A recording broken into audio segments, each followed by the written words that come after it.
Hi, I'm Stewart Spinks and welcome to episode 397 of my podcast, Beekeeping Short and Sweet. It's all changed. The colder weather of just a week ago has suddenly shifted into a weekend heatwave, and that could put beekeepers at risk. Time to be sensible and avoid opening up our beehives during those very hot periods in the day.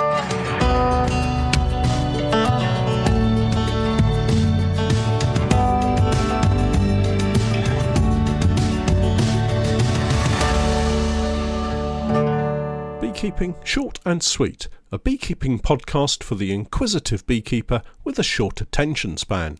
A beekeeper, in fact, just like me.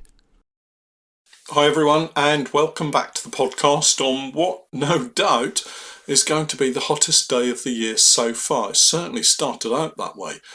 It is still just May, and so you might think there's nothing unusual about it being the hottest day of the year, given recently we've seen temperatures dip down to single-digit Celsius and give us an overnight frost. Well, these last days of May could well be the hottest on record for May here in the UK, and another example of how our weather patterns are becoming more extreme. It doesn't really seem to cause our honeybee colonies too many issues, certainly not at the moment. They seem to be getting on with business, and some are doing very nicely indeed, given that we're at the end of the spring nectar flow and heading into the transition into the summer flowering plants and the hopefully bountiful crop of honey that we can produce in those short few weeks. This year, I don't think we'll be heading to the borage pollination. I stepped away from our previous contracted farm as, honestly, we don't have enough customers that actually want borage honey. It might seem very strange to some of you. We have far more stockists that want local summer honey from Norfolk rather than anything from outside the county, as it were. This means a lovely crop of blackberry honey is back on the menu. Well, fingers crossed. It is my favourite honey of all, I think. I am a man of simple tastes, after all. For me, it tastes of summer and actually the fishing lakes, which is the apiary location that probably produces the largest crop of what I would consider to be this fine honey. Around the apiaries, life is settling down somewhat after the frantic reproductive phase or swarming phase of the season. The colonies that wanted to swarm appear to have done so. Quite a number of them I did manage to control in one form or another, and of course there were a few that managed to sneak off before I could do anything about it. That's just beekeeping. Before I move on to my apiary review, as it were, the serious side of beekeeping in the heat of the full sun at this time of the year is something to consider and take on board. Make proper preparations for if in fact you're going out in this scorching heat at all. This, I guess, applies the world over, not just here in bone-dry Norfolk or most places here in the UK right now, particularly in the southern parts of England. Beekeeping in very hot weather has its dangers. I guess the obvious ones are most likely sunstroke, sunburn and dehydration. There are probably others. Oh, and remember, I'm not a healthcare professional, so my advice is basic at best and comes just from years of probably doing all the wrong things. So if in doubt, simply don't go out. There are other dangers for us beekeepers when the weather gets this hot and dry. I'm reminded of a time during my stint as a seasonal bee inspector. I was luckily working with a couple of other inspectors with a huge amount of experience and knowledge, and they had probably seen a great many incidents that, if things had gone somewhat differently, could have ended up in a serious or dangerous situation, and actually probably caused some of those themselves, if they were being honest. So anyway, we were out inspecting a commercial beekeeper's out apiary. This is one that is away from home, as you would expect of a commercial beekeeper. It was on a farm, with the colonies pollinating early crops and then left to forage the local woodland and hedgerow areas. It was high summer. We parked up, got out of the trucks and cars, and were hit by some very hot, dry air, clear blue skies and very strong sunlight. It would have been early afternoon, as I recall, hence it being so very dry and hot. Beekeeping in a bee suit is hot work at the best of times. Beekeeping in a bee suit on a very hot summer's day, with the sun beating down on you, is incredibly hot. So we're all suiting up. I'm keen, of course, so first to get my bee suit zipped up and gloves on, I reach for my smoker, fuel and lighter, kneel down near the rear of my car. As an aside, I was driving my old Skoda Octavia Estate in those days. Now that was a real workhorse, very fond memories of that car. Anyway, I'm getting the smoker fuel ready, lighter in hand, and just as I'm about to light it, one of my colleagues says, "You might want to light that over here." We'd parked beside a track near a small stream, but just beside a massive field of very dry wheat. You don't want to accidentally set fire to that lot, I was told. You hear and see of the horror stories of farmers' tractors somehow setting fire to fields of bone-dry cereals, with not only the field going up in flames, but the tractor too. The last thing I wanted, as, let's face it, a very new seasonal bee inspector at that time, was to be the topic of a tea time national television news report. Honestly, it hadn't occurred to me at the time, but once it was pointed out, it was so obvious. Sounds like a lot of things in beekeeping, actually. Anyway, I moved over to the hard track, successfully lit my smoker, and we carried on, huffing and puffing and doing an awful lot of sweating, it has to be said. So, one of the not so obvious risks, until it's pointed out, is we're inspecting our honeybees using a smoker with a burning box of fuel in our hands. Just be conscious of not just how carefully you light it, but also where you light it and where you put it, and probably even more important, where you put it out and how you put it out. Do make sure if you're emptying your smoker that you put it out with some water. Don't allow it to smoulder and set fire to a field of very dry cereals. Sunburn. Not really a problem, right? We wear a bee suit that covers us from head to toe, so we can't possibly get sunburnt. Well, you'd be surprised, and how those UV rays get through the veil of your bee suit, and if you spend any length of time out in it, you could well go home with a bright red nose and a bright red face. Wrong time of the year for Rudolph the Red-Nosed Reindeer jokes, so maybe a little sunscreen? We use it, and when I have used it, I don't find that the bees are too fussed at all about the smell. I guess many of you will only have a small number of hives to inspect, so you may not be out in the sun for very long, but the flip side of that is you may want to spend an extended period of time with your hive, open, and because it's your hobby and it's enjoyable, mostly to look at every single frame, spot the different types and colours of pollen, find eggs, young larvae, look for the queen, and of course so much more. It's fun after all, but maybe in the heat of the day a quick inspection is called for, and a more leisurely inspection can be carried out another day when the weather is not quite so intense. If you're working with your bees away from home at an out apiary, do let someone know where you are. This is important regardless of the weather conditions, of course. A specific location, an address, or maybe you're comfortable using something like What 3 Words, an online map website that gives you specific locations down to a very precise point.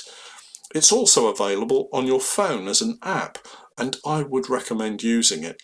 I have all of my apiaries saved as a favourite on it, but I've saved the location of the access gate or the road gate, so if there was an emergency, someone could easily find their way in, and not just the point at which the hives have been set up. But it has been useful for meeting up with other beekeepers at my apiaries, not emergencies, you understand, so I do recommend it. Sunstroke, also called heat stroke, happens when your body overheats and can no longer regulate its temperature. It's a very serious condition and not to be dismissed as something that just won't happen to you. It's probably akin to an anaphylactic shock reaction to a bee sting. If you feel unwell, don't try to tough it out.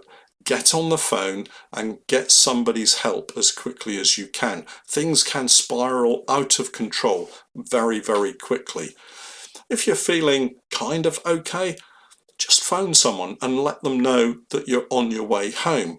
And then if you don't turn up, they can call out the emergency services. I guess the instances of this happening are probably as rare as a serious reaction to bee stings, but please do just keep it in mind. Dehydration is a simple one to avoid, if only you could remember to pause and take a drink. We sometimes get so wrapped up in checking colonies, it's easy to forget and just crack on with it to get to the end of the row of beehives. Especially important to any commercial beekeepers or bee farmers out there. I know it's important to get on with the job, but a couple of minutes taking some water on board could make all the difference to your beekeeping season. For the vast majority of beekeepers, there's one simple solution to tackling our colonies in these extreme temperatures. Start early in the morning, before the sun's heat really starts to take hold. I do this and will do this probably from now until the end of the active season. When I'm out inspecting colonies with Steph, we more often than not will have Marley, the cockapoo, with us, and he can't be left out in the sun, so shady parking and an early start are important. For instance, tomorrow, Monday, the morning temperatures around 7 a.m. will be something like 16 or 17 degrees Celsius. Easily warm enough for the bees to get out and forage, comfortable for me to inspect, and light enough so that we and the bees can see what on earth we're doing and where we're going. Just be sensible and think through when and where you're inspecting and stay safe. With all of that said, let's have a roundup of where I'm at in the apiaries and how the bees are coping with this late spring heat. I may as well kick off with this morning's inspections. Yep, we were out at 8 a.m. inspecting bees at the allotment apiary. A really mixed bag of colonies here. So all except 3 are 14 by 12 nukes, 2 are 14 by 12 full-size hives, and 1 is my little garage roof nuke. Not so little now, and actually I popped an egg-laying worker nuke on top of it to unite, which we did this morning. Check out the video on Patreon. For those of you listening to the podcast today, Sunday, the 24th of May, the video will be with you tomorrow, Bank Holiday Monday. So the Langstroth nukes were united. The rest, the 14 by 12s, are good and bad, and with one that is particularly ugly. The good is that we have around 7 Queenright nukes all ready for customers to take away. These will go out this week, and there are 8 others that are either hopelessly queenless, probably queenless, or I'm crossing my fingers in the hope that there may be a queen in them just about to start laying. Of the hopelessly queenless colonies, 3 or 4 are drone-laying queens, so I need to get those sorted this coming week, otherwise the comb is going to end up being useless for future use in brood boxes. The ugly one is Queenright. Plenty of brood, plenty of food, all sounds okay so far, but they are vicious. Really not very nice at all, and not a colony that I would ever want a beginner beekeeper to take ownership of. This one will get a new queen in due course, and the old queen will be removed and destroyed. It's not something I enjoy doing at all, but a necessary method of controlling the temperament of colonies in our apiaries. If herd drones get out to mate with other virgin queens, that very poor temperament could simply nosedive in the apiary and leave me with uncontrollable bees in a very public space. Not a good combination at all. We'll shoot some videos showing how I deal with this in the coming weeks. Over at the paddock, life has calmed down. In fact, at all the apiaries, the reproductive phase seems to have stopped. Well, almost. That story's coming up next at the fishing lakes, but first the paddock, an almost identical situation to the allotment apiary, with the one exception thus far of a nasty colony. We don't have any nasty colonies at the paddock, which is a relief. Some queen rat colonies, these are 14 by 12s, some apparently queenless, and some looking likely to start laying any day. You can normally tell this by looking at the open brood cells and seeing how shiny and clean they appear. These cells have been cleaned out, ready for the queen to lay eggs into. If you're seeing lots of these kind of cells, hold off doing anything about a missing queen for another week. You may be pleasantly surprised. Here at the paddock, I'll once more leave colonies for another week, and then we'll start combining the queenless colonies after that. Over at the fishing lakes, I've collected one swarm in the last week. I think this is likely to be the last one. The reproductive phase of the season really does seem to be at an end for me. I'm not seeing any queen cells and actually very few rudimentary queen cups right now. Hopefully it is the end of this frantic part of the season and I can focus on other tasks now. Around the two apiary sites, here we have several nukes with bought-in queen cells, still to be checked. It's a job for next week and it will point me in the right direction as far as what I need to create for my own queen rearing attempts. I don't want to massively overproduce unnecessary queen cells, but will produce a few more than I need in case we have several fail, as we always do. Better to have a few too many and give a few queen cells away than fall short of the number that we actually need for queenless mating nukes. At the farm apiary, the bees have found some Phacelia crops locally.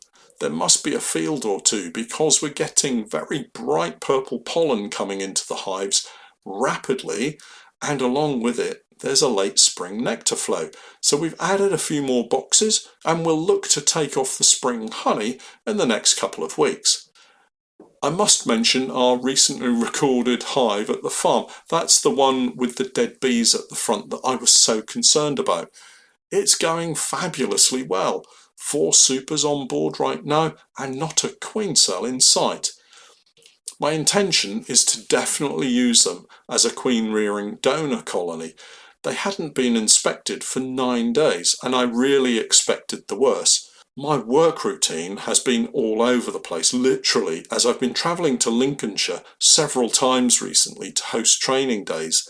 These have been fabulous fun, but use a full day of my normal weekly inspection calendar. Hence, I ran out of time and had to delay the inspections over at the farm. There are other mitigating circumstances, but I won't go into those. Suffice to say that I'm really pleased that they're just getting on with things and storing lots of delicious honey for me to extract in the coming weeks. Well, that's it for this week. For all of you who haven't yet signed up to my Patreon page, I, together with Steph, have been creating beekeeping content for many years now. And if you're looking for some straightforward, down-to-earth tips and techniques, help and advice, then do take a look at my Patreon page. We have over 1,700 individual beekeeping posts, videos and podcasts filled with useful and timely help and advice. My approach is pragmatic and calm, sometimes entertaining, but always with help and support for the beekeepers at the heart of what I do. I keep my videos short and concise wherever possible, no waffle, no flannel, just honest beekeeping advice from years of keeping bees. Take a look and join me for the new 2026 beekeeping season. It'll cost you less than a jar of honey, and you never know, there may be something there that will help improve your beekeeping. Check us out online at www.patreon.com/Norfolk Honey.